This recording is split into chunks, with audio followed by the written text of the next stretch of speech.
Good evening, ladies and gentlemen. Thank you so much for joining us for tonight's edition of HR Mentorship Learning Series. We'll be looking at the topic driving organizational restructuring. I'm excited to have one here with us once again after a long while, Buki Olukoga. I've been wanting to reach out to her. Let me confess, I've been shy. So when she reached out to me, I was like, yes.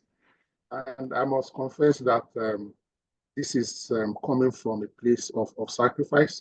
Schedule is tight. I'm not saying it as a cliche.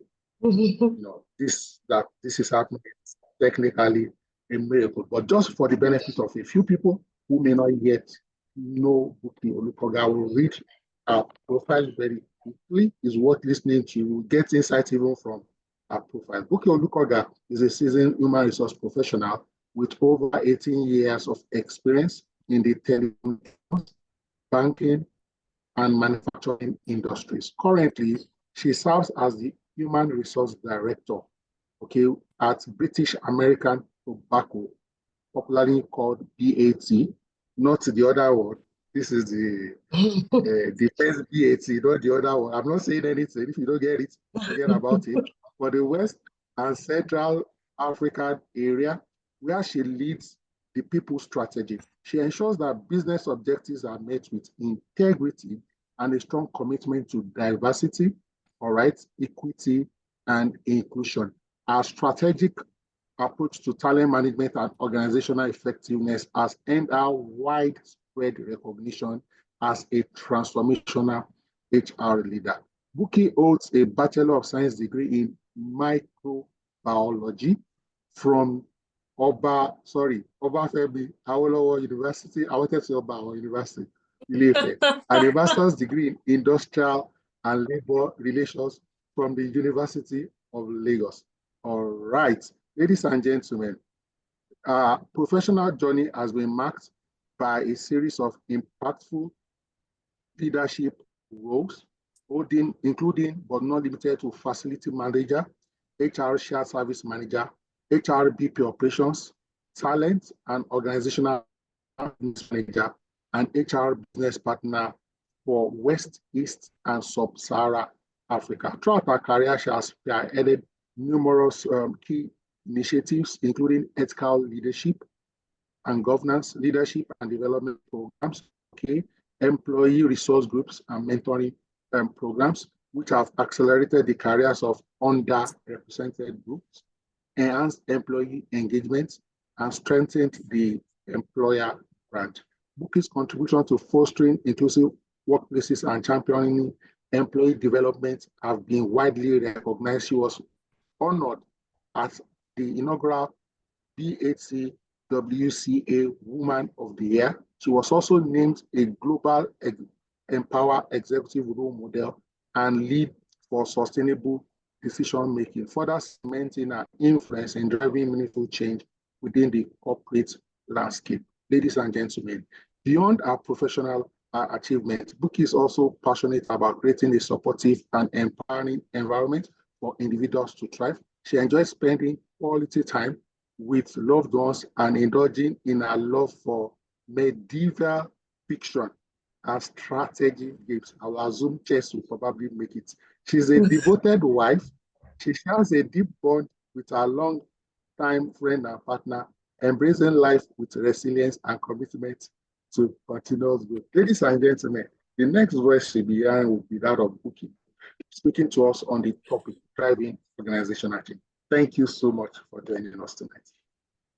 Thanks, Yemi. Thanks. Sorry that you had to go through all that. I mean, we're in the age of AI, right? So we probably would look for a way to shorten it the next time I come on board. But it's a good evening to everyone here, and wherever you are in the world, it's a good day to you.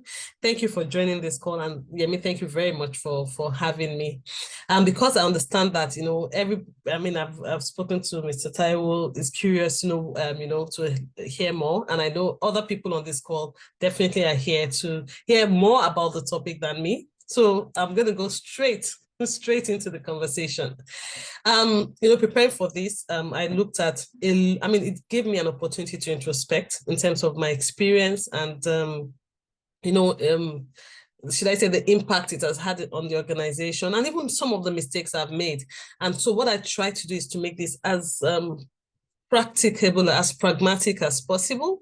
And because of the time constraints, I'm going to be focusing on just a number of things. Look, we can be here for eternity talking about organizational restructuring, but I'm going to try to focus on understanding a few things. For instance, why organizations restructure, some of the approaches applied, of course, as a result of the reason why they are restructuring, the impact of this on the people, and the critical role, the strategic role of the HR professional, the HR leader in leading this change. So you please feel free to put comments, notes. Where I have the answer, I would share. Yemi would partner with me also. Where I do not have the answer, we would agree to go research, learn more, and come back. So, initially, and Yemi would attest to it, there was a bit of internal debate in terms of, taking this, because it's actually a very vast topic, and also it's something very critical, especially in this time and age where, change is moving so fast. I remember when COVID came in, we were like, yeah, the world is changing, it's VUCA, it's this, it's that. But guess what, guys? We thought the change would slow down after COVID, but guess what? It's been ever changing. And what you found is that organizations are constantly reevaluating themselves to achieve the very purpose of their existence, right? And what's the purpose of their existence? Making impact, delivering to shareholders. You have to deliver shareholder value, right? And then most definitely you want to be here for the future, so sustainability. And that's in no particular order. So to do this, companies definitely must continuously ask questions about, why they're doing it, how they are doing it. Maybe they need to re-strategize and all. And definitely, they're also looking for answers. And that is where we come in, right? And so that's what, if you ask me in a nutshell, what restructuring is about. So let's look at now let's get a bit theoretical, what restructuring means to different companies and their approaches. So let's go. You can take the book part and everything. The book shares terminologies to define restructuring. But the normal reaction of any human being when you hear restructuring is, oh my goodness, someone's going to lose their job again. Oh, this is happening and everything. Oh, what's going to happen? People are going to be sad. Families are going to lose income and all. But I would like us to take a step back. Why are companies restructuring? What's the purpose? The purpose of restructuring is actually to review. It's actually a situation where companies take a step back, review what needs to change, whether in terms of how they are structured, and when it's structured as in their makeup, or even their systems or their processes to enhance efficiency. Because guess what? Even if it's an NGO, companies are there to deliver value. So the whole idea is, how do they adapt to the changes around them? And we all agree. Every time you turn on the news, you hear different things every day. I don't think anyone in recent times has, turned on the TV and then you find the same news from yesterday. There's always something happening. So companies need to continue to adapt to change, to improve their competitiveness, and of course, make profit or whatever purpose they are there for. So what the picture that came to mind when I was preparing for this is this. Just imagine a company as a city or a growing city. A number of us live in cities, right? And you know that cities grow, they change and all. And what you find is that for cities to remain valuable, to remain impactful, you need to restructure the road, buildings need to change, bridges need to be built. A few things need to change, supermarkets here and there. And that's actually what growth is about. And so as these companies grow, they cannot continue to do the same things the same way. And I think that's the first thing we need to have at the back of our mind. So what's the purpose of restructuring? I actually more or less gave it to you in very simple terms. So if you look to the left of the screen, companies, change, they restructure, let's use the word restructure, because of market shifts, like I said, because of certain mergers and acquisition, again, to remain competitive, to add value, At times also the segment changes. I mean, your population, if you look at the population of the city or the country in which you are in, you can bet it that when you look at the statistics or the census reports, you would see that the population is growing. You probably do not have the same, should I say, segmentation like you had in previous years. So the question is, how the company remain relevant? We're in an era of digital transformation also. So companies need to digitalize, they need to digitize, and they need to make sure that they are efficient. Also, of course, should I say the big C, and that is cost also. Because again, for some countries, the cost of operation is getting increasingly high. So companies are also going to look at what's the best way to optimize cost. So if you had to summarize it, companies are actually restructuring, one, to remain competitive, to remain agile, again, to respond to consumer needs. And we'll talk a bit about that very soon. So how do you ensure that you stay ahead of the game, or as disruptions come, particularly with technology, companies are staying competitive? How do they make sure that they are able to do more with less? And we're talking about cost efficiency and even culture. I mean, there was a time when psychological safety or mental health was literally a taboo. But right now, I mean, everywhere you turn, irrespective of the industry, it's a game changer. Let's call it that. So many reasons why companies restructure. The question is, if you look at where you are today, and that's why I'm trying not to be too, not to get into a rabbit hole, because our different companies go through changes for different reasons. I'm in a company where over the past couple of years, we've gone through a lot of restructuring. And when I say a lot of restructuring, I'm not talking about downsizing. And I think we also need to be very clear about that. At times, it's also, what's your value proposition? How do we want to be seen? How do we want to be recognized by, the candidates, prospective candidates, business partners and all? So there is a lot of things happening behind the scenes in different companies, but the most important thing is that every company wants to grow. And that's the basic focus of restructuring. Now, when you go to the right-hand side, I spoke a bit about why companies are restructuring, and that is exactly what informs the kind of restructuring that happens. So for instance, for a company that needs to maybe expand its footprint, there might most likely be a need to actually change its internal structure to ensure that, even as you grow into different markets, you probably want to revisit your distribution model. The company probably wants to look at, do we have the right skills in the in-house? So there might be the need to focus on, reviewing roles, realigning them, realigning the departments, reassigning roles, and, even merging teams, separating teams and all. And in addition to this, of course, the common one known is the downsizing, and at times upscaling, which means the company that probably used to play in a particular segment or industry might want to expand into another industry, and we'll look at an example very soon. The question is that so imagine a company that used to produce, say, candies, now wants to produce biscuits. Is that company going to use the same machines? No.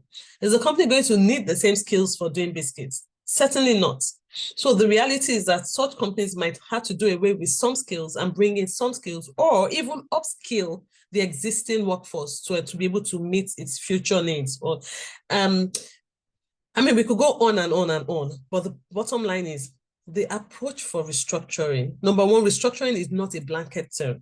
And I think it's important for us as HR professionals to understand that. And the approach is actually dependent on exactly what the focus of the company is. So I'll go to and please, any questions, any thoughts you have, please put them in the chat room and we can speak. So, okay, because I'm an avid reader, right? At times I want to say some things and then, certain terminologies come to my head. But in this case, we're not looking at the tale of Two Cities by Charles Dickens. We are looking at actually the tale of two companies. And I think it will help us drive the message home in terms of what happens during restructuring and why it's actually very, very important. So let's take a sneak peek at two companies. I haven't named the companies, so don't put words in my mouth. But when you look at this screen, it talks about the story of some of our lives. For those of us who have been around a bit, the changes that have happened over the last couple of decades in our lives in terms of technology. So let's look at what happens when a company restructures and the importance of having a successful restructuring. So let's talk about company A and B, like I put on the screen. Both of them facing market disruption. And for some of you who can relate, you already know the companies I'm talking about. So you've got both of them facing market disruption. The consumers want more, changes happening all around them. The world has become globalized and, people need to connect more. Company A rushes into restructuring. We need to do this. We need to change what we're doing. We need to change the look and feel and everything. And guess what company A does? Goes in, changes stuff, improves its technology, does a lot of things. But guess what? And this is real life story, by the way.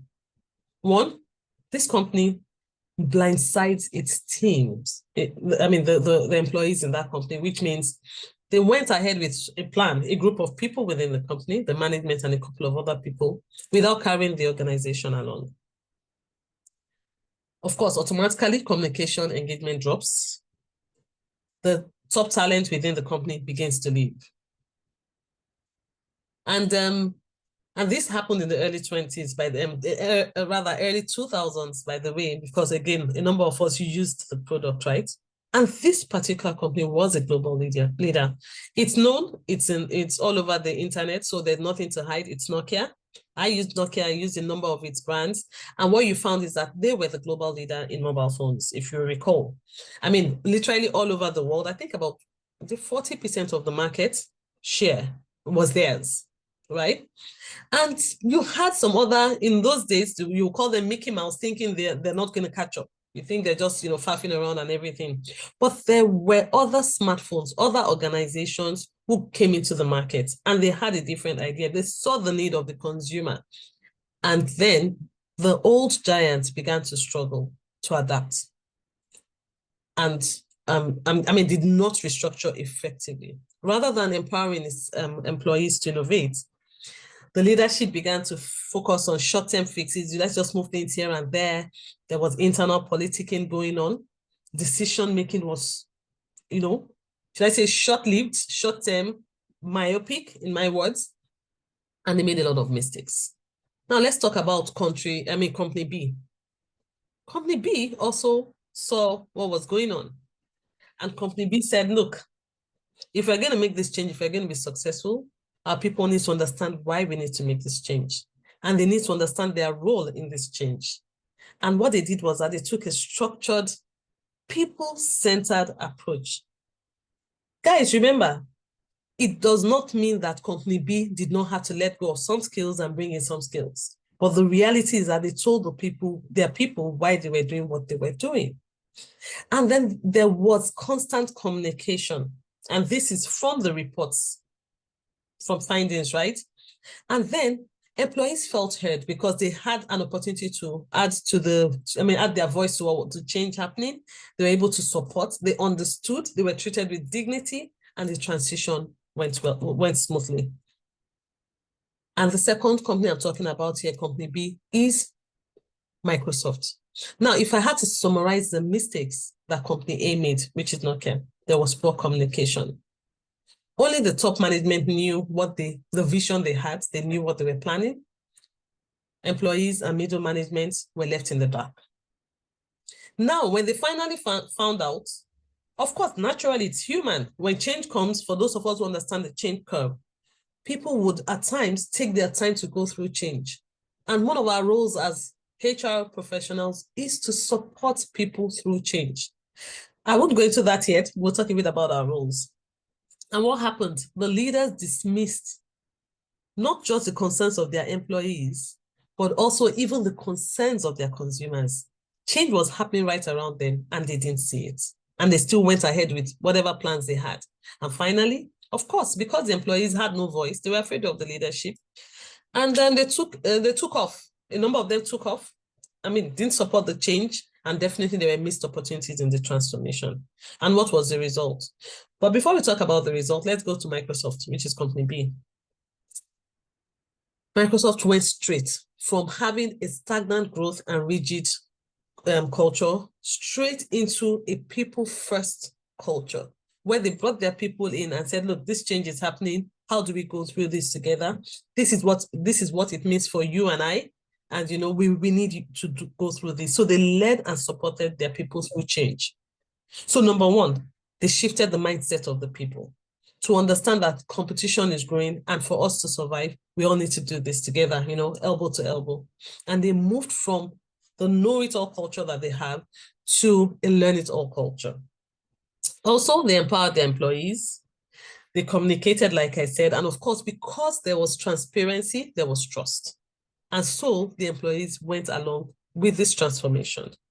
And very clearly, everybody understood the strategic focus of what was going to happen, moving from a hardware company to cloud computing. Well, suffice to say, Microsoft grew shares, acquired Nokia, and I think what's the best thing to say is the rest is history.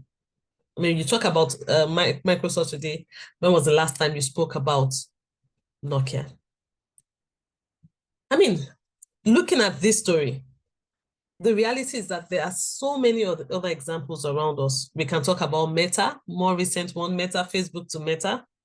Some of us know about the layoffs. We know about the fact that they had to change their hierarchy, change a number of things about what happened. And of course, we heard about some of the challenges in terms of how the employee morale and all. And the good thing is they were able to quickly come back and, kind of reposition themselves. I mean, the most recent one is Twitter. I won't go into it, but Twitter to X. You can check it out. A number of things that were done. A lot of noise, yes, in terms of at times, you could call it the brash or abrupt leadership style, and the way the change was poorly managed. And I think that was part of the noise most of us heard, the poor change management. It was terrible. And of course, as a result, there was loss of trust. However, they did some things well. Innovation was clear. The vision was clear. And, overall, even though there was short-term instability, and so far, X is here, and they understood exactly what they wanted to do, move into a super app like WhatsApp. Now, we can go on and on. I mean, already I'm sure a number of us are already thinking about some of the kind of restructurings that have happened in our different workplaces. But the most important thing, and it is what I'll say, what are we taking, what are the learnings we are taking from all this? And I believe that these two stories clearly show us that restructuring is not just about org charts. It's not about just the size of the company. It is how people experience changes, how you lead people through change. And so the question to us as professionals is, how do we lead change for success? So we'll move to the next slide, because again, I'm very mindful of time. I know there might be questions, and people might want to drop a few things here and there. So let's talk about the strategic imperative for HR in restructuring. Now, I'm going to speak more from my experience and, of course, from other, subject matter experts, for instance, AI HR. The role of HR is very critical in restructuring, and I'm going to try to make this as practical as possible. As an HR person, remember that you are a professional, you're a leader, but most importantly, you're an employee. And one of the things I always say is every HR person, every HR leader has the role of a movie protagonist to play in restructuring. And by that, I mean, you're going to face challenges. You will get some support, but most importantly, you're going to lead transformation. In some cases, you're probably going to be the one to identify the need for change. But again, it differs across different organizations. Recently, I just, Yemi mentioned at the start of the call, I just came back from a strategy session with my team. And one of the things we said is, at the core of everything we do as HR leaders is people experience. Some call it employee experience. Some call it, put it under the blanket of psychological safety. But the most important thing is, irrespective of the size of the change or the magnitude of the change, whether it's a big restructuring that needs to, that leads to downsizing, whether it's just a culture change, whatever it is, there is change happening. And we have a critical role to lead change.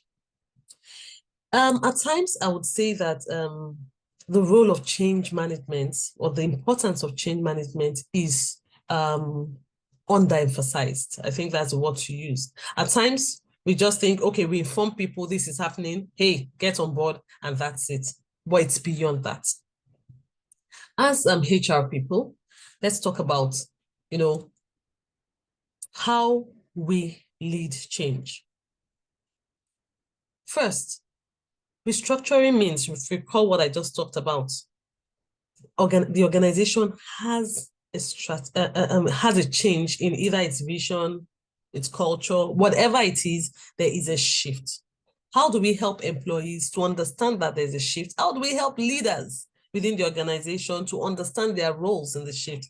So there is a lot of, should I say, a lot of work, a lot of emphasis on the role of the HR person. Before I go into this also, you also need to understand that when change happens, there's a lot of emotions involved. And we always find ourselves, because when people forget that as HR people, we are also employees and we are going to be impacted by the change. We've made friends, we've made great friends in the organization, especially if it's a place you've been for a while. At times, there might be impact on these individuals. At times, there might be no impact. But the bottom line is you have met people.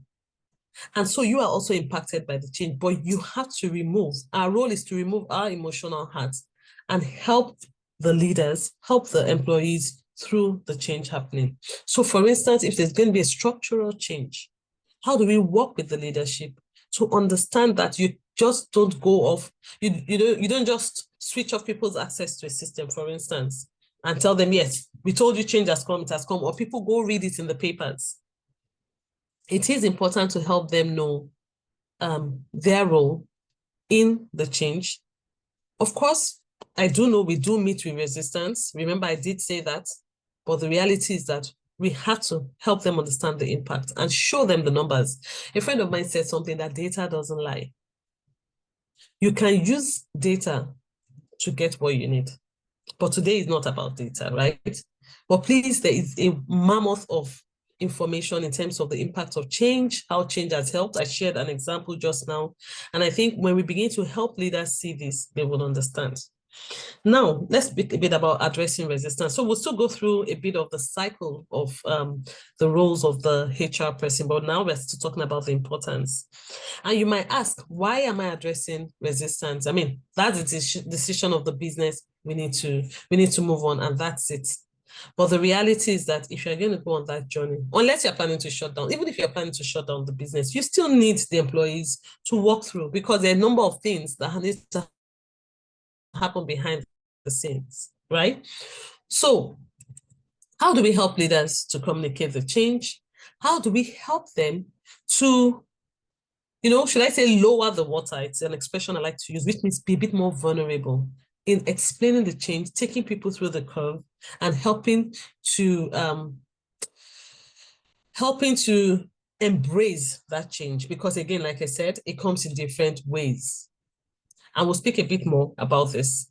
And then also, as we implement that change, as we implement the restructuring, whatever it is, whatever shape or size it is, we need to be a bit flexible and fluid to be able to go through that change, to be able to adapt as the need arises. And finally, I deliberately put communicate 3 times, because if you don't communicate, you're going to lose the people. We saw it in some of the examples we cited. We always say culture eats strategy for breakfast.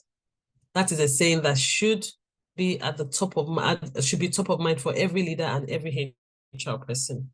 Because if you do not share the importance of the change over and over, and as you go through the stages, if you do not share what's happening, how far you've gone in the journey, and we'll speak a bit about some of the examples, right? You don't give clarity, you're not transparent about what's happening, what's going to happen, they're going to lose trust. And the same people who should be supporting you through the change will be pulling down the change or would leave you out in the cold. And before I go into the planning, execution, and post-implementation stages, first, I would like to talk about certain things which most of us try to avoid because we are very busy, right? But remember that this restructuring you are facilitating or leading today, you also most likely will also be impacted one way or the other. Because if it's a culture change, that means as long as you're in that business, that culture is here to stay. So there are a few questions I would like us to ask one another as HR employees. As we go into restructuring, as we go through the change, as we support organizations through restructuring. And this is now speaking to the change management. How we need to start thinking about the value of what we are doing. How is this activity going to improve people experience? What do we want to achieve? We need to think for the organization. What do we want to achieve? We want to move from point A to B. Who is impacted? Who needs to know? And we'll speak a bit about the model soon. Who needs to know? Who is responsible? And we need to begin to show the clarity of roles and responsibilities. What problem are we trying to solve? How do we know when we get there? How do we ensure that the people who need to go on this journey with us, it might be a painful one in terms of the outcome, but how do we ensure that they are treated with dignity and respect? So for instance, you're going to shut down an organization or you're going to downsize. People shouldn't read about it in the papers, or they shouldn't come in and try to log in and they have been locked out. They're not criminals. They're human beings who are trying to make a living. So how do we ensure that we give that soft landing? Yes, I do know that some businesses have very peculiar, or should I say, they're very critical, but there is always a way around this. And also as HR people, how do we stay humble to make sure that we use existing toolkits, checklists, we learn from people who have gone through this, rather than trying to learn on our own or picking a textbook and trying to learn on the go. Because again, when you learn from people who have gone before you, you make less mistakes. You learn from their own mistakes. Of course, it might not be exactly the same kind of industry or company. It might not be the same kind of change, but there's always some similarity. And that's why it's called change management 101. So as you deploy, what kind of experience do you want to give people? And most importantly, what's the sustainability of the process? Fine, it might not be your decision in terms of the exact change, but the way you are taking the business through the process, is this going to end well? Let's put it like that. Now, let's go to I put together a bit of, should I say, key touch points in terms of the role that the HR leader, the HR professional plays. We'll speak a bit about empathy because, again, that is actually what underpins everything we're speaking about today. It's something that has been missing and is still missing in some organizations or in some industries or in some climates. But the reality is that more and more, the generations are changing. And as they change, people want to be seen as humans, and they want to be treated with respect. Now, let's speak a bit more about some of the roles that the HR person needs to play. And let's start from the most obvious one, because again, at times, I debate with myself, isn't everything about change? But yes, it's about change, but let's speak a bit more core into change management. And you would see it in the next, as we wrap up, right? Again, I'm be very mindful of time because I said I'm not going to go down a rabbit hole. There's something, a very favorite line manager of mine used to say, make it known, make it happen, for everything you want to do. And I've seen that it's a philosophy that works every time there's change. Some call it the ADKAR model. Different people call it different things. But the most important thing about ADKAR model is that it speaks to awareness. And this is an age-long model, right? Change management model. 1, people need to know what's happening. Why hide? Unless you're doing something very bad. You need to drive awareness, and that's what the A is for. People need to desire that change, and that means you need to communicate the vision. So as HR people, we need to help our leaders through the change. And we'll speak a bit about how to help them through this change. Then, if you're going to restructure, there has to be the muscle to do it, the ability. Do the people, knowledge, let's go to outcast. So it's awareness, it's desire, and then it's knowledge. So we spoke a bit about everybody communicating, people knowing, and knowing exactly their roles. And that also takes us to ability. Do people have the capability to lead the change? And let's start with ourselves. Do we have the capability to lead the change? And then the people we are leading, and for the ones that are supposed to stay, especially with an upskilling or capability change or some kind of change that does not necessarily mean downsizing, but it means upskilling or maybe just a change in the business model. Do we have the right capabilities in the house? And, that means, again, if it's not there, you need to be able to help people understand how you would groom them, how you would train them to get to that point. And we need, in all this, there's communication. And then as you take people through that change, don't leave them there. You need to reinforce the message over and over again. There is no such thing as over communication, if you ask me. There can be wrong communication or miscommunication, but there's nothing like over communication. And it guides exactly how people respond to change. And before I go on, and you'll sit under planning, execution, and post-implementation evaluation as you plan. And that's why as HR people, and it's something, I can share later, you need to understand, you need to have a clear plan. What are we trying to do? How are we going to try how are we going to do it? Who are our stakeholders, both internal and external? What is going to be the communication at each stage? It looks crazy. It sounds crazy, right? But the reality is that at each stage, who needs to know what, when, how are we going to land the messaging? For some, depending on how big your organization is, you might, relate through technology. Depending on the kind of change, there might be need for a business leader or the HR person to travel. Who needs to take responsibility? There are a number of things that need to happen in planning. And for anybody that understands or has gone through restructuring of any kind, you know that you need to have a project plan. A very clear plan that shows responsibilities, that shows the kind of platforms or channels you're going to use to communicate, even to the point of even scripts. What is going to be said when?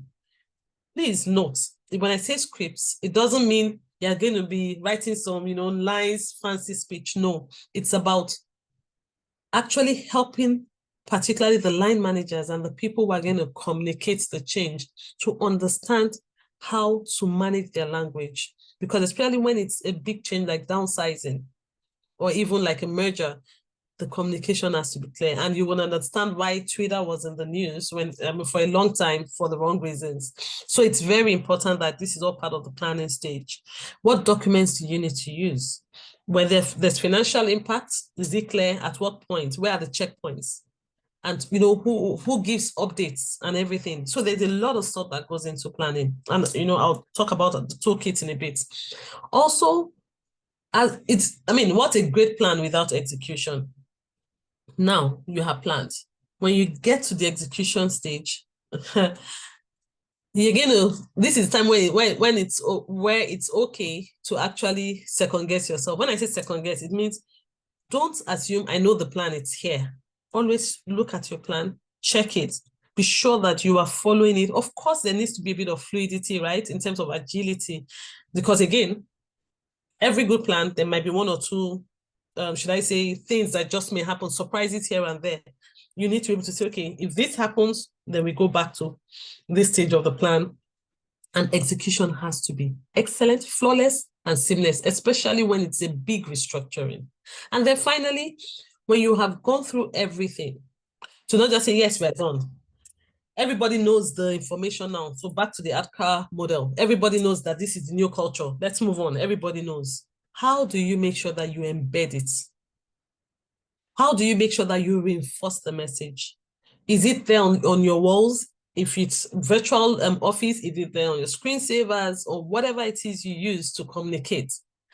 How do you ensure that as you go through the change, people understand that, you repeat and reinforce the message. You listen to the employees, because again, we missed out on that. So we've told them what they need to know, and that's it, change has happened, let's go. Let's find out. How did that feel? What could we have done differently? How do we move on from there? Because again, the people who are staying with you, you cannot afford to have them disenfranchised. They need to continue the journey with you. They need to be the ones who more or less sell that change, especially to people you're going to be onboarding. So a bit of change management there, because again, we can go on and on and on about change management. Let's speak a bit about performance management.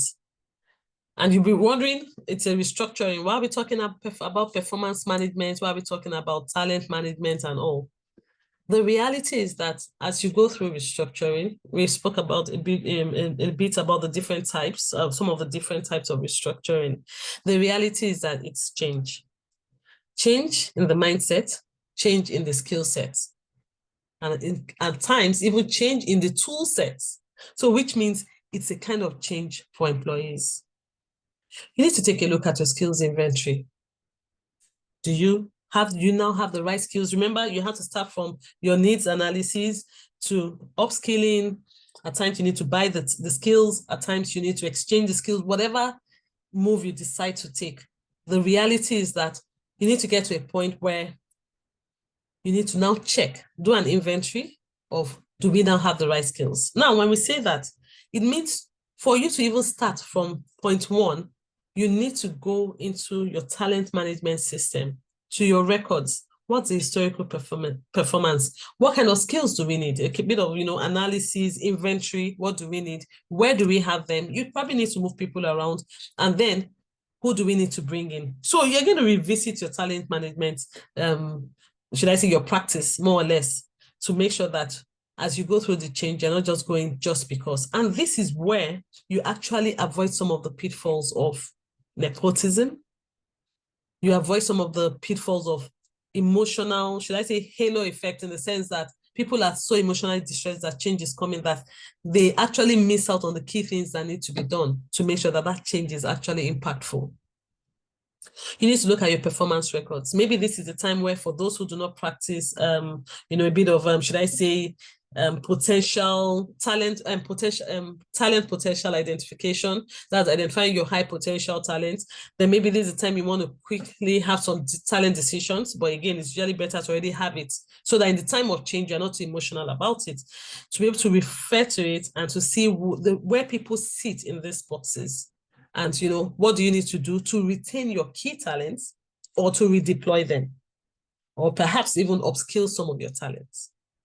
And of course, this links to your succession planning.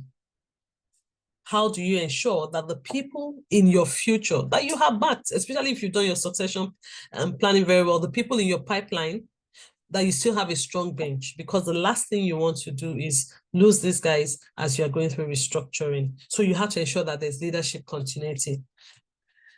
Now, also as a HR person, I spoke a bit or maybe a bit more about capability building, and I'll still just reinforce the message that you need to use your analytics tools to make sure that you already have the right skills in-house, or you know where to get the tools, where to get the capabilities, and make sure that you have the right people in the right boxes as you go along. Now I'll move to, let's go to employee engagement culture. Let's go to culture. So let's speak a bit about culture. And for me, it more or less underpins everything we have been discussing I've been talking about over the last couple of minutes. Now, your culture is everything to you as an organization.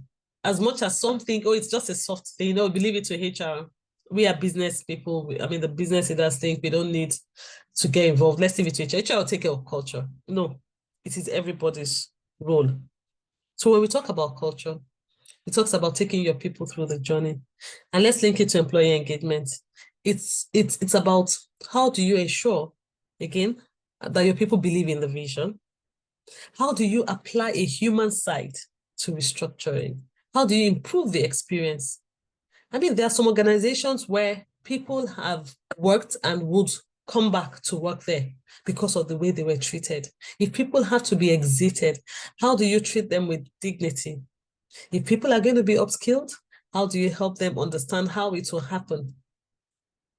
So it's about, as you have to align the restructuring objectives to the process of restructuring. You have to help people understand. I mean, do not shy away. As HR people, we can't shy away from uncertainties. Over the last couple of years, I've been pivotal in some of the restructuring actions that have happened or exercises that have happened within the organization. And I tell you this as an HR person, it takes its toll on you, because you are wearing the hat of the professional, the business leader. You understand the numbers, you understand the aim of the restructuring, you understand exactly the hardcore stuff. But at the same time, you're going to have to wear the hat of the employee. How would I like to be treated if I were in this person's shoes? You have to apply the human side to the structuring. As much as it's fast-paced, usually in some cases, some of these changes are fast-paced. And at times also, you know, we talked about it, it might mean loss of income or employment. It might mean maybe even downsizing or even downgrading and everything. But the most important thing is how do you want people to feel after all is said and done? How do you lead people through the change? There are some changes, especially if you're unionized. A number of people might say, no, we're not going to go through this and everything. How do you take time to help them understand? How do you support employees through change? How do we foster psychological safety in the workplace? Yeah, it's cliche in some climes, but the reality is that it's about how do you build your leaders? Again, back to capability building. So it's all intertwined. Leaders need to understand that their behaviors are most critical in this time of change. And they need to build trust and open environments such that people are empowered as you go through change. And how do we empower employees? Of course, again, I said it's tied to employee engagement. We need to have more listening forums. So if it was a quarterly town hall, you probably need to have more frequent ones. We need to communicate the change. At times, you need to step back and let them ask questions. And if you don't know, say, I do not know. And remember, it's not HR alone that stands in front. And I think it's very important for us as HR people to understand that at times it is, and most cases, it should be the leader, the business leader, the line manager that is communicating the change. I remember I spoke about capability building. So I'll give you an example.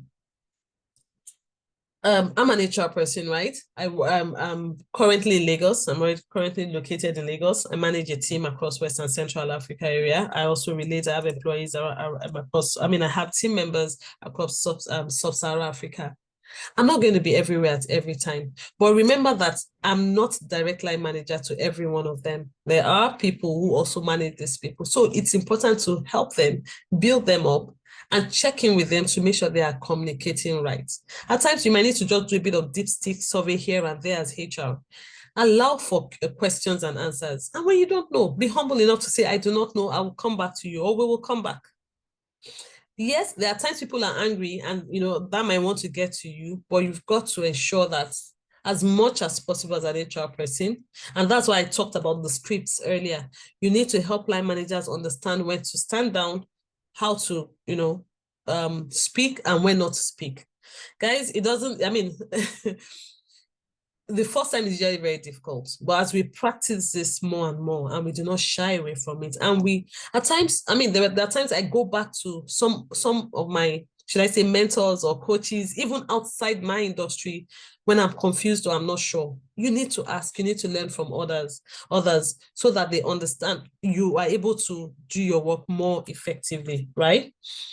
I'll speak finally to the legal and ethical requirements, because again, you probably be wondering, yeah, that's the work of the legal person. As an HR person, the fortunate thing is that we wear multiple hats, right? We also need to understand what our local labor laws are. Depending on the country in which you operate, or where, you need to understand what are the local requirements. In some countries, you need to go through what you call an I&C, that's information and communication, which means you need to inform employees that they need to identify a representative. You have to go through, you know, putting up the why you are doing it, get them to sit together, understand the roles available, and decide if they want to be there or not. So there are different ways to manage restructuring. In some cases, in some clients, you just go through the change, inform people, and then they go and nothing comes out of it. But for us, I think I would like to say this. the reality is that more and more there's a lot of emphasis on, the industrial courts, it begins to lean towards it becoming more sympathetic towards the plight of the employee, especially because of the harsh reality of our economy. So it's very important that HR people to understand not just the legal, but also the ethical requirements of the culture of the people in which you work, or the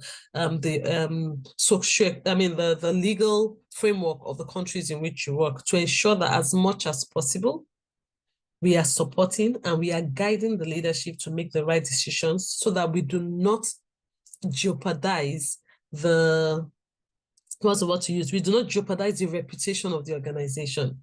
If it goes well, of course, it's everybody pats themselves on the back. But if restructuring goes wrong, it becomes HR's problem. You might say, yes, I have a legal department, but the reality is that your lawyers also need you to be aware. So it's important that we also upskill ourselves on that. Because I'm mindful of time, I'm going to move on. But again, I spoke about communication, and with communication, please leverage every communication tool you have. Of course, don't just use everything and put all the information out there. But most importantly, in some organizations, you've got Yammer, you've got all sort of platforms. Check which ones are relevant. Should you use Teams? Should you have face-to-face? And as we go along, we'll learn this more. Now, because time is not exactly our friend, I mentioned this earlier, there's a way time runs away with you, right? I'm going to give a few other tips. Based on my experience, I'm still learning, by the way, because again, today it's a restructuring in terms of the size of the organization. Tomorrow is restructuring in terms of culture. It could be an M&A tomorrow. Different industries, different organizations, and you always learn something new. But I just think as we round up, I would like to give a few tips, for you to take away. Again, I spoke about the employee listening. Please embrace it as HR people, as HR professionals, as HR leaders. We don't only just listen to people that we come in contact with, or we think, oh yeah, they always tell me what I like to say. Oh, this person is very polite. You need to embrace employee listening. Leverage every platform. Do your dipsticks, do your short surveys. It's okay to even do a poll right as you are communicating change. What would you like to know more? Give your FAQs, allow for Q&A. At times, because of the nature of the restructuring, we just feel everybody should know. And it's not a big deal anyway, but you'll be so surprised about how big a deal it will be if it becomes a deal breaker. Also, you need to clarify roles and responsibilities, not just for the leaders that you're working with or partnering with, but also for the employees that we are communicating to. Because again, people need to understand what's your role, even to the point of how do you manage external engagements. I wouldn't want to go into details, but there's a particular organization where before even some of the employees knew, it was already in the papers, and it was just an anonymous whatever. It was the papers that company was leaving the country. So it's very important to clarify roles and responsibilities and ensure that people know exactly what to do before the change, during the change, and afterwards. I spoke a lot about building capability, and I will just kind of give a bit more insights to that. All over, both within your organizations, I believe, and even outside your organizations, they're actually restructuring toolkits. And there are checklists that you can use. I named a few here from some of our HR tools, how to do org design, especially if it's an organizational change. You've got your analytics toolkits, which tells you, where your top talent sit, where people are, and again, to your talent management and succession planning, which I spoke about. There are so many tools that you can use, from your org chart tools, how to design org chart. It's not just PowerPoint, how to use, how to map your talents. There are workforce analytics tools that you can use to identify roles that are going to be that are redundant, where the skill gaps lie, your talent risks, your flight risks and all, and also helps you with your needs assessment. So please, it's important that we educate ourselves to know, because again, these tools are very diagnostic and they help you in planning, right? And if, the more you try your hands on them, the more you know what to use and when. Also, in terms of the change management, I use Atco as an example because it's about the most straightforward, the simplest in terms of structuring your messaging, making sure that you are consistent all through the change.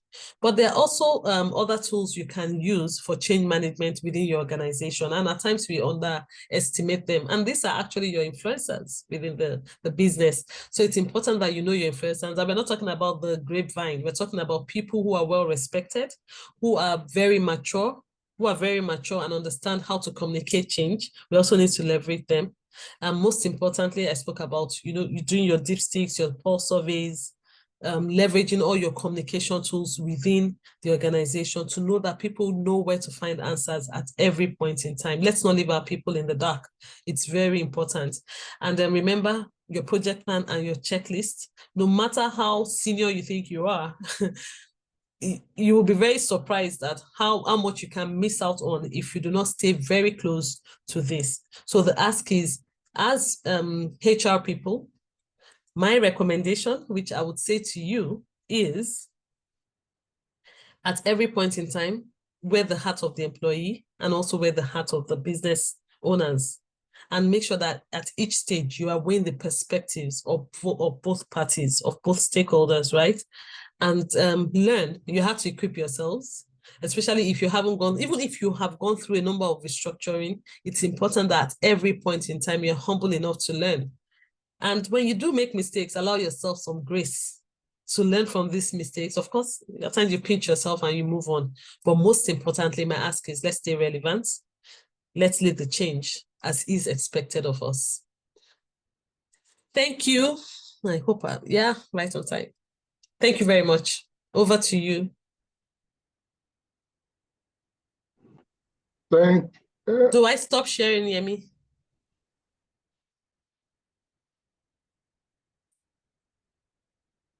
Hello?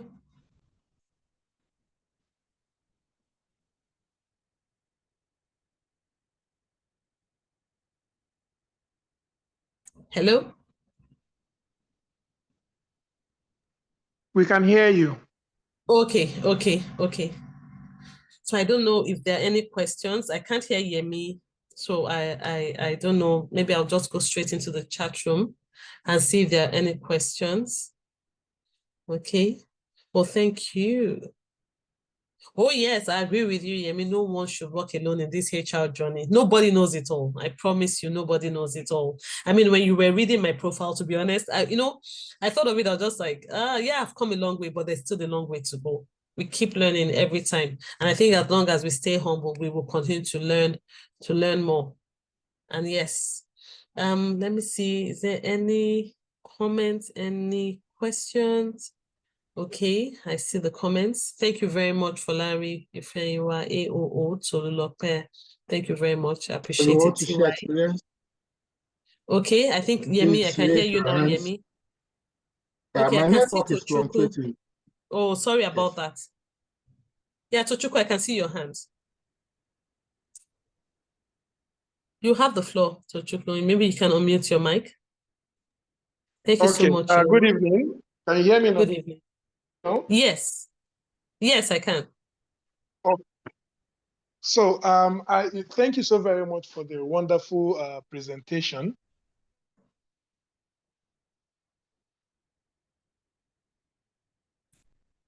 I think there's Yemi, I think you need to unmute yourself. I can't hear you anymore. Thank you for the so the working environment. Hello?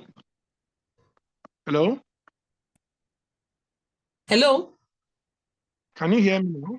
Yes, now I can. Go on, Tochukwu.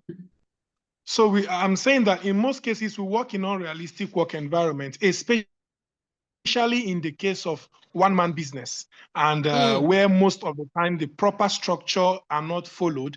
You are an HR there, but you're supposed to be a rubber stamp. You don't have, much say into what happens. So what is your recommendation for HR in a dysfunctional system where you are not really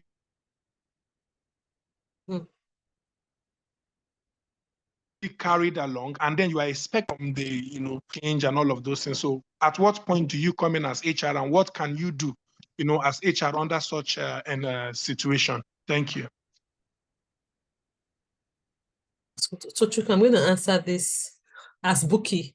And please note, it is as I'm going to speak from my heart here. And I do hope that you understand that at the end of the day, you're going to have to decide exactly, which one you think, what you think is the right thing to do. The reality, especially if you operate in a place like Nigeria, let's call it what it is. I believe a number of people on this call are Nigerians. The reality is that we need to make sure that we have a source of income, right? And our lot will differ. And there are different organizations. Even the ones that are not one-man business, there are different structures and there are different approaches to leadership. And I do have friends and I do have colleagues who have, spoken to me about this situation. Even in some organizations that are very structured or similarly structured, you still have situations like this. It's a very tricky one, and I'm going to be very honest with you, because again, depending on where you are at in your journey, and if you are not very disposed to move in, the reality is that at times we have to sweat it out, right, in the organization. I'll speak from my own point of view, and please remember that this is my point of view. I always believe that even I don't want to say craziest of people do have their moments. But again, I know someone who I've spoken to in recent times who have told me, Bookie, you don't understand. I wake up in the morning, I get to work and find out that if as the HR person, I did not know that my line manager or my boss has sacked someone. These things happen and it's our reality. And what you find is that change is not going to happen overnight. At times, we are given a seat at the table. At times, we are having to grab the seats at the table to be relevant. So I'm not going to sit here and pretend like I don't know these things exist. And that's why I say I'm going to speak from my own point of view. And please, I welcome other voices in the room. I do think, and again, I'm looking at what you would do in any difficult relationship beyond even the workplace. There's always room for dialogue. I believe that. In some cases, maybe not. But you would have to, at times, not just about restructuring, about day to day, how you operate within the HR space. You would have to. There are times when you have to help the people you work with see the impact of what they're doing. One of the things that's helped me in very difficult situations is actually having, when I say data, not that I'm bringing some infographics or anything. When we did this was the impact. Being able to tie, and it's a difficult one for HR people, which is why our KPIs need to be very, very crisp. Being able to tie business results to people decisions, it is a very critical thing. I spoke a bit about a friend who told me about how to use data because I was having a difficult time at a particular point in time at work. And I was like, my line manager just never listens. I'm not going to say the gender, but it's the person's way or no other way. And then when it comes back to haunt us, I had to clean up. And I told the person, and the person told me a fundamental truth, which has helped me. And the person said, number one, you're going to be patient. Are you speaking back or are you trying to advise the person while the kitchen is hot? Or are you waiting for time the person is, and this is an analogy, by the way, the person is sat in the sitting room with the feet up and, relaxing, and then you can say, remember this, what happened at this point in time? Remember the impact? And then, this is what I had to show for it. You might want to consider, this is what my role should be. Let's say something, be the architect of your own destiny. We won't always get it right, but I decide my POs and KPIs. What I mean by that is once I understand the business objectives, I always try to negotiate with my stakeholders upfront. And that's where I still do a lot of learning on stakeholder influencing, because you need to be able to know how to influence your stakeholders. I was laughing with some of my colleagues recently, and that was just this week. This week. And I said, I went as far as studying my line manager to understand the profile of the person, to understand how the person wants to be related to. We do a lot of profiling, of people profiling, color me, see me, a lot of, profiling, MBTI and everything. Well, how do we use it for ourselves? I actually got to the point of having to profile my line manager to understand exactly how the person likes to be related with, how the person likes to be spoken to and everything, because I have to win. And remember, as HR people, you're not just managing the people or your teams, you're also managing upwards. You're managing your people, your line manager. That's why you're a manager anyway. So the reality is that it's a very tough battle. For those of us who did a master's in industrial and labor relations or HR, you would know that it's from way back that we have been struggling with this whole bit of how do we ensure that HR is relevant or stays relevant at the table, and it's not just being handed down responsibilities. Our reality is that it's still an ongoing battle, and that's our reality. In some organizations that are more structured, things are a bit better. But let me tell you the truth, even in those structured organizations, some leaders, some business leaders or business managers believe that HR is supposed to just play the agony aunt. When I need you, come and talk to this person. But there are times when I put my foot down, and most often than not, to say, I'm sorry, this is your responsibility as a line manager. You need, of course, I don't say it like that. I just say, hey, okay, let me understand. Okay, I hear you. I would like to support you. But first, these are your responsibilities as a line manager. You need to do X, Y, Z, speak to this person, or do it like this, help the person through it, and then come back to check. Of course, at times it goes well. Most times it ends up well. At times it does not end up well. And that's reality. It's human nature. We're very dynamic. You might try everything and it just won't work. And I try to remind, and again, it's about tying data back to it. Look at the outcome of this when we did this. So can you trust me? And with time, we build trust. Unfortunately, in some cases, I'll be honest with you, I can't. In some cases, you might just have to move if you feel like your worth is not recognized. I know it's tough. You can say, oh yeah, you can say that you're a senior manager and everything. Even as senior managers, at times we need to move. When things are not working, they're not working the way we expect them to, because you also have to think about your own well-being. What toll is it taking on you? Now, I say this with all sense of responsibility. You need to move. I say to some of my friends, of course, don't just jump into nothing. You need to start looking at, what is the kind of organization I would like to go to? And a friend recently spoke to me about, changing jobs. And I asked a few questions. I said, well, I understand that you want to move. Please, this organization you want to go into, as you are being interviewed, also interview them. And not just them, speak to their employees. You will find someone who knows someone. Find out what's their culture, what's the kind of behavior and everything. And guess what? She came back to tell me, I've decided not to go. They pay well and their benefits are very good. But I hear that XYZ is, the culture. It was about the culture, really. And she said, I would rather deal with what I'm dealing with right now than move into that kind of culture. I won't be able to deal. And we all know what is important to us. So I don't have the silver bullet to this answer. And this is me being very honest with you. But I always say something, there's a place for influencing. There is a place for a bit of patience and using data. And when I say data, don't go and give insights and everything. I'm just saying trends.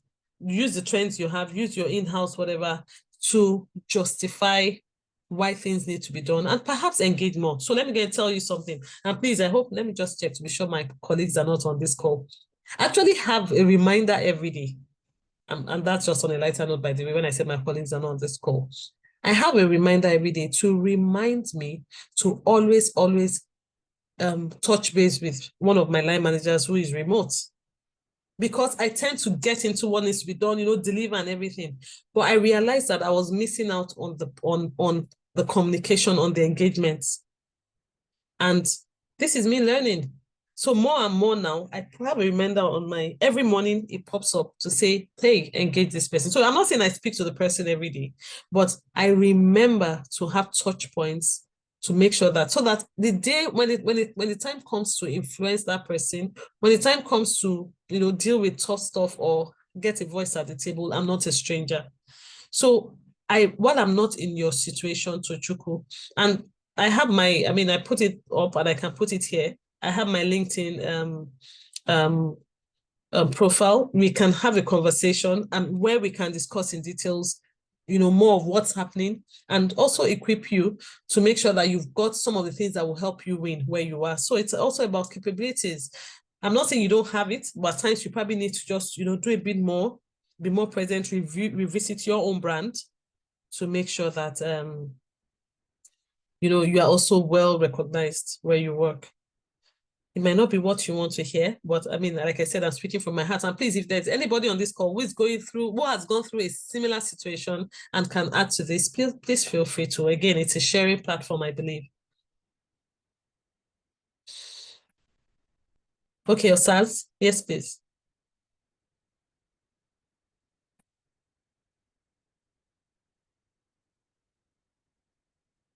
I can't hear you, Osaz, in case you're speaking. Please check your mic.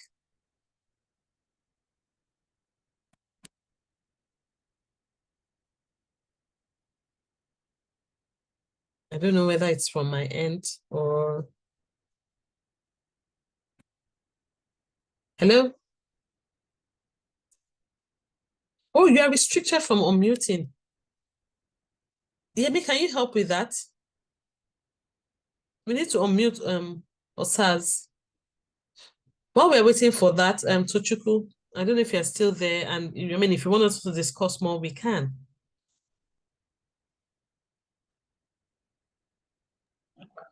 Okay, good evening. Thank you so much.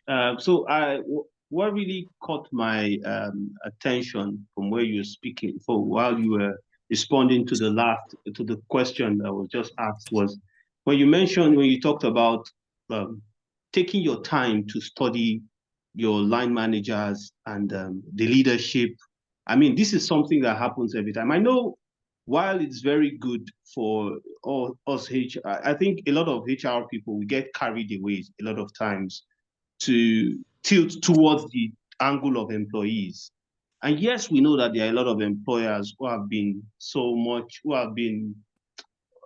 they're not very aware about a lot of things happening. So they just want, especially a one-man business. I mean, I want to do things like this. Yeah. So I keep telling my people, I keep saying my people, before I left to study for further degree, I was working with the Edo State government. So one of the things I kept telling them is the difference between the HR department and every other department, one major difference is one of the problems that we keep facing as, they will tell you one of the biggest problems of the social science discipline is people. So what we do is we need to focus more on people. So there are people, and this is no disrespect to those in other expertise. I think a lot of people think like accountants, think like engineers, people who just want to put 1 and 2 together and get the answer. But human resources is different because you can't predict human nature. So when you see people, so having a conversation. Absolutely. Yeah, so when you see people having conversations with others and you want to get things through, you just mentioned it. You need to wait for the right time to drive your points. Take your time to study people. I just think HR, I'm not speaking so much against what's it called, AI, but a lot of people are so driven by AI solutions, which are good, AI methodologies, and they ignore the human aspect of human resources. They forget the fact that you need to get through to people. You need to speak to them. You need to win their trust. Yep. You need to show them. I mean, you spoke about data. Use data-driven solutions to drive home your point. You don't just go there and say, no, this is not how you do things. They'll just think, oh, so you are taking their side. Let your analytics speak for you. So it's about, again, knowing the rules, knowing the best way to drive your point. So thank you so much for that. I just wanted to say that. Thank you. Thank you. I think, Osaz, you can now speak. Thank you very much. I really appreciate that contribution. That was Osaz that just spoke. Yeah. Oh my goodness. I'm so sorry. Thank you. Thank you very much. Okay, Rita, please, you have the floor.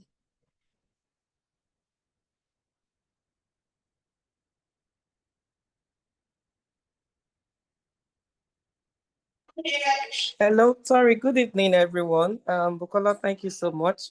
I tried to get my place quietened down a bit. I think for most of us is it gets a certain level. We don't want to rise above a certain phase of our career. And the Indomie approach is, I want to do it very fast. I want to get away with it and get it done. The operation, we are so used to the mundane, the operational part of it, that we don't always want to employ the critical aspects that would make you think. I will call it the strategical aspects. Correct. You just want to have a quick Indomie approach to approvals. You just want to have a quick Indomie approach to initiatives. And just like what the other person said, the last speaker, when he said, oh, the human part of it, you cannot ignore it. The fact that you got away with it in February doesn't mean that you can get away with it in March. Things may have changed. There are trends that you need to follow. You need to read. You need to be also abreast of trends. Because somebody got it approved or got carried away with something and they signed it. The human aspect of it, as in that particular day, what happened to the person that is signing? What happened to the data that you are presenting before the person? Information may be still. You need to change it. But for most of us, it is the operational part that doesn't make us think outside the box.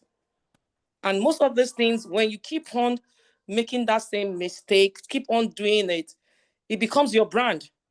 Because if you're not coming into it, it becomes your personal brand. Because by the time you're coming to someone all the time and you're always making mistakes, you're not so detailed about it. And you're always being corrected. By the time you're coming next time, 2 times, the person already has a perceived image, assumption that, oh, whatever it is you're bringing, they're still going to bring it down and fall it short. Then another thing is, we don't also improve ourselves. Sometimes some vocabularies are things that we need to learn how to interchange those terms. And when we get to senior executive levels, we want to get things done, even in front of people, especially for change management process. There are certain words you will see that you don't need to use. By the time you start, this person is ignorant, you've already made them feel in terms of perception. They begin to have this false image. They begin to build hairs. They begin to bring silos. And you won't get anything across people because you have made them just conscious of the fact that you started using negative narratives for them. So that's just what I wanted to add there. Thank you. Thank you very much, Rita. Thank you very much, Osas. Look, I'm very glad that, and this is what I was actually hoping for, that it's more interactive rather than just, coming out to read a presentation. I mean, we could be here all day speaking about, the topic rather than the true experience. And there was something you said that actually hit home, and that is your brand. It takes, think about almost any good brand today. They didn't wake up overnight and just become a brand. There's a lot of research that goes into becoming a brand. And when we're talking about brand, not just an organization, even you as an individual, people, because of how they have related with you over time, have decided on, they form certain perspectives about you. So as an HR person, Rita said it, Osa said it, how do you develop yourself? Remember I spoke about capability building, upskilling yourself. It is absolutely, I'm looking at the comments on Indomie. It is absolutely important that we build ourselves. And that's why I said you keep learning as an HR person. Learn from others. Go on the internet. With the world of data now, data is life and I believe it. You have a lot of information out there, but don't just speak it and go and speak jargons. Try. Even when you are pushed back, try. And then the reality is that you're human. So you need to know when to stop trying. But make sure that before you stop trying, you have done everything. And when I say stop trying, it doesn't mean just fold your arms. And that's when I said, look, maybe you need to start looking elsewhere. But while you are on that ship, let me put it like that, while you're on that ship, whatever the ship is, make sure that you know when you go to bed at night that you have done what you should do. I still talk to my mentors, I talk to my coaches, I talk to my peers, I ask questions, even when I'm sure, I just want to double check, especially if it's a new turf for me, to make sure that I'm not missing out anything. Okay? Hear me? Thank you so much. Thank you so much. This has been excellent. Just to be sure, Abimbola Fisher, you want to say something? Sister Taiwo Yang, you want to say something? I'm requesting if you have something to say. On a lighter note, the noodles analogy is just about doing things quickly. But let me say here that even though it may take you 2 minutes to cook noodles, the wheat that was used to produce the noodles was probably, cultivated 1 year ago in Ukraine, Russia, in US. So you will see that before you can get noodles done in 2 minutes, you have a lot of processes and back-end activities that have taken place. And so it seems that some people are able to even get results is because of some of the investment and efforts, policies, processes, systems they've put together. Don't think quick results is just because of one little trigger. There are multiple things they say. Thank you so much.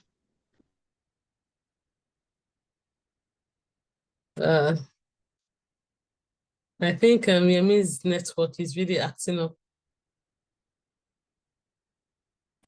Yemi's network is acting up.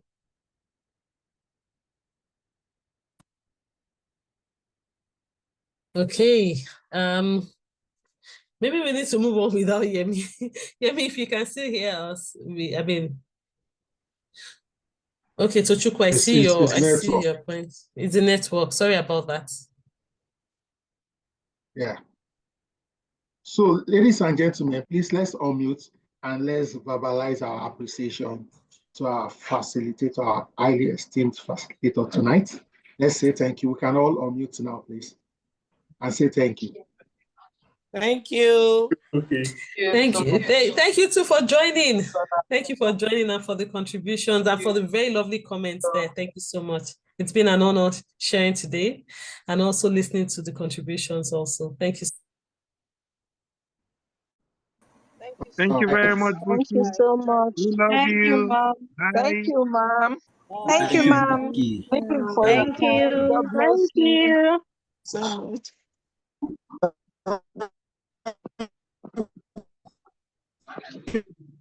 Thank you, ma'am. Welcome, everybody. Thank you so much. I appreciate it. I'm grateful. Thank you so comments. Thank you. I think maybe Yemi, are you still there?